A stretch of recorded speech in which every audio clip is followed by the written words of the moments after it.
ఇప్పుడు నీటి యొక్క ఆవశ్యకత చూద్దాం. మన శరీరం, మన హ్యూమన్ బాడీ మొత్తానికి 70% నీరు చాలా అవసరం ఉందండి. ఈ 70% నీరు ఎక్కడ ఉంది అంటారు? సో, మన ప్రతి కణానికి సెల్ యొక్క సైజు మెయింటైన్ చేయడానికి నీటి యొక్క ఇంపార్టెన్స్ ఉంటుంది.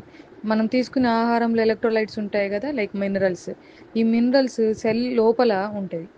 ఒకవేళ మనకి తక్కువైనాయి అనుకోండి మినరల్స్, సెల్ బయటికి వెళ్ళినప్పుడు సైజు ష్రింక్ అవుతుంది. దాన్ని మైక్రో సైజ్ అంటాం.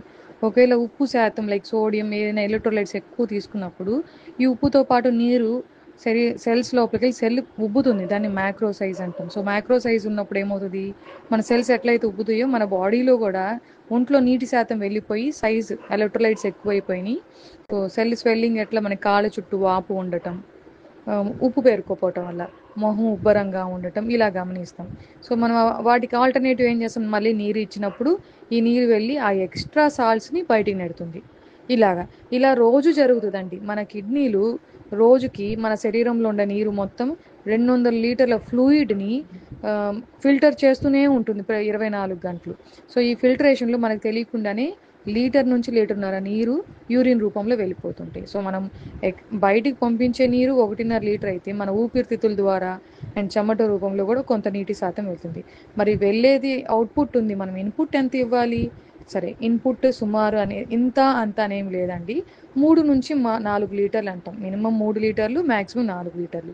సరే, ఏ ఏ సమయంలో తీసుకుంటే శరీరంలో వ్యర్థాలు తొలగడానికి నీరు ఉపయోగపడుతుంది?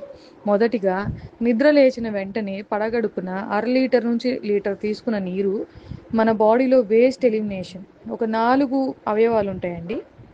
ఫస్ట్ది వచ్చేసి మన పేగులు, పెద్ద పేగులు ఉండే మలాన్ని తీసుకుని వెళ్తుంది. 2 కిడ్నీలు యూరినేషన్ రూపంలో. 3 మనం శ్వాస వదులుతుంటాం ఇంకా కార్బన్ డైఆక్సైడ్ రూపంలో.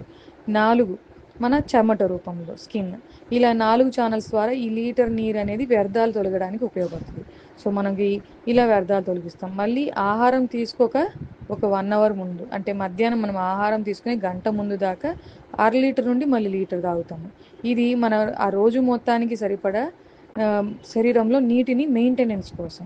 తర్వాత ఆహారం తీసుకున్న 2 గంటల తర్వాత, లైక్ మీరు 12ంటికి ఆహారం తీసుకున్నారు, 2 నుంచి 5 దాకా మళ్ళీ నీరుని తీసుకుంటారు. ఎంత? 1 లీటర్ సుమారు. ఇక్కడ తీసుకున్న నీరు మన అరుగుదల మీద ఉంటుంది. మనం తీసుకున్న ఆహారము అరిగిపోయి శరీరానికి ఆ న్యూట్రియంట్స్ అందడానికి ఈ నీరు అనేది ఉపయోగపడుతుంది. సో ఇలాగ రోజు మొత్తంలో మనం ఒక 3 లీటర్లు కవర్ చేస్తాం. తర్వాత డిన్నర్ అయిపోయినాక నిద్రపోయేలోపు ఒక 1/2 లీటరు. ఒకవేళ మనము ఉదయం నుంచి సాయంత్రం దాకా తీసుకోకుండా ఇంకా అంతో ఇంతో మన శరీరానికి అందని నీరు అనేది రాత్రి తీసుకునే నీరు బ్యాలెన్స్ చేసుకుంటుంది. ఇలాగ 3 నుంచి 4 లీటర్ నీళ్లు మనం బాడీకి ఇంపార్టెన్స్ ఇవ్వాలి.